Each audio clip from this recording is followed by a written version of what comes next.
പാലക്കാട് പെരിങ്ങോട്ടുകുറിശ്ശിയിൽ ജനവാസ മേഖലയിൽ ഇറങ്ങിയ കാട്ടാനകളെ തുരത്താനുള്ള ശ്രമം ഇന്നും തുടരും. വനമേഖലയിൽ നിന്ന് 35 കിലോമീറ്റർ അകലെയുള്ള പെരിങ്ങോട്ടുകുറിശ്ശിയിൽ കാട്ടാനകൾ എത്തിപ്പെട്ടത് എങ്ങനെയെന്ന് പോലും മനസ്സിലാവാത്ത വനപാലകർ ഇവരെ എങ്ങനെ തിരികെ കാട്ടിലേക്ക് എത്തിക്കുമെന്ന ആശങ്കയിലാണ്.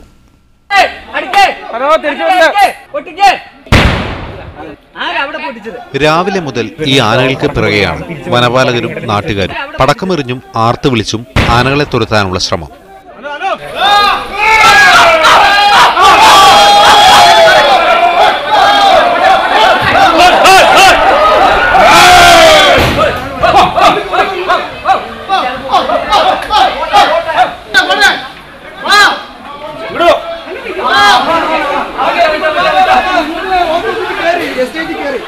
രാവിലെ ഒരു 6:45 ഇതിലിങ്ങോട്ട് പോന്നു. എന്നിട്ട് ഈ മുമ്പ് ഈ തൊടിയുമ്പിൽ നിന്നു.